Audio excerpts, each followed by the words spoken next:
अरे शेर बूढ़ा हो गया, शिकार करने में बिल्कुल सक्षम नहीं था।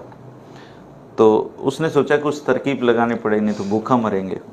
तो एक दिन एक गिद्दड़ जा रहा था, तो गिद्दड़ को कहा, अरे भाई, अरे सिंह राम नाम रख रखा है उसका, अरे भाई कहाँ जा रहा है? तो बोला, बस राजा साहब ही कोई छोटा मोटा शिकार मिल जाएगा। बोला, कुछ मेरा भी ख्याल कर लिया कर। बोला, जी बताओ, आदेश करो। बोला, यार कुछ ला, कई दिन हो गए भूखा मर रहा हूँ, शिकार पे जा नहीं पा रहा हूँ। बोला, जी लाऊंगा। तो उसको एक गधा मिला, तो गधे का नाम नंदराम। तो उन्होंने कहा, अरे नंदराम भाई, राम राम, कैसे हो? बोला, जी बहुत बढ़िया, आप सुनाओ। बोला, यार एक अपॉर्चुनिटी है तेरे लिए। जी। बोला, क्या है भाई? गिद्दड़ भाई बता।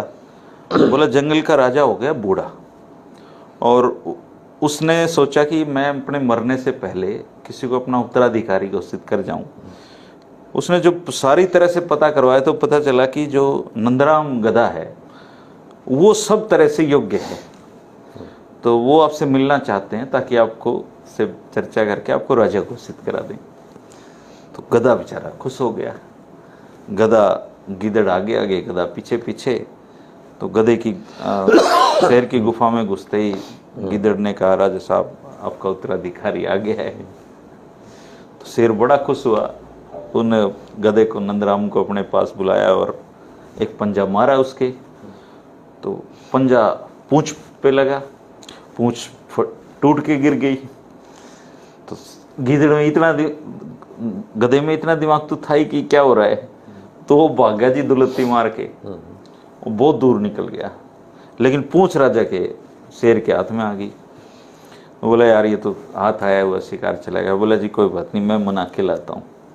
वो फिर गया। बोला, यार तू भाग क्यों आया? बोला, यार वो मुझे खा जाता, मेरा पूंछ पाट लिया नहीं। अरे बोला, भाई तू कभी राजा की नेक नीति को नहीं समझ सकता।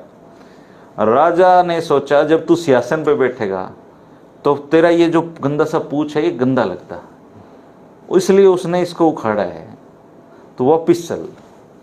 गधा फिर वापिस आ गया जी।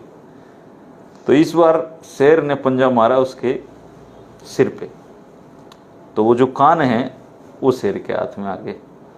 फिर वो आ गया गधा, फिर वो गिद्दड़ उसके पीछे गया। वो गिद्दड़ बड़ा नाराज हो, यार मरवा दे, तू तो मेरे को बिल्कुल खत्म करवाना चाहता है। बोला, नहीं भाई, वो मुकुट तेरे सिर पे रखा जाएगा, तेरे कान बड़े हैं तो मुकुट नहीं आता, बाधा होगी, बाधा होगी, तो मुकुट के लिए तेरे कान उखाड़े हैं, राजा को तू गलत मत सोच। वो नंदराम फिर वापिस आ गया जी, बुढ़ा बुढ़ के ले आया उसने गधा। तो इस बार राजा ने उसको, उसके सिर पे पंजा मारा और वो खत्म। तो राजा इस प्रक्रिया में थोड़ा लहूलुहान हो गया था। उन्हें सोचा थोड़ा तसल्ली से भोजन करूंगा बहुत दिनों बाद, तो मुंह हाथ धोने कहीं चला गया। इतने में गिद्दड़ उसका सिर, मगज निकाल के खा गया। तो मगज को जानवर बड़ा पसंद करते हैं कि जी, उसका मांस थोड़ा ज़्यादा कहते हैं पौष्टिक होता है। तो राजा जब आया तो गिद्दड़ तब तक उसका मगज निपटा चुका था। तो उसने देखा, यार इसके तो मगज है ही नहीं। तो बोला, अरे गिद्दड़, इसमें मगज तो है ही नहीं। बोला, राजा साहब अगर मगज होता तो ये आपके पास कैसे आता?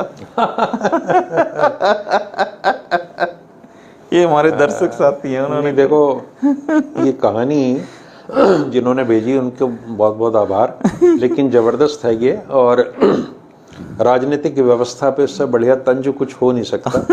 इसको हमें बताने की जरूरत नहीं है, सबकी समझ में आ गई है ना। और शेर भी तीसरी बार में कामयाब हो गया था अपने काम में। और गिद्दड़ जो ना, ये फैले पड़े चारों तरफ हमारी ब्यूरोक्रेसी में। जो दलाल है वो गिद्दड़ ही है एक्चुअल में। ये राजकुमार जी हैं, इन्होंने सुनाई थी। तो बहुत राजकुमार जी कमाल कर दिया आपने, और भेजते रहिए ऐसी कहानी।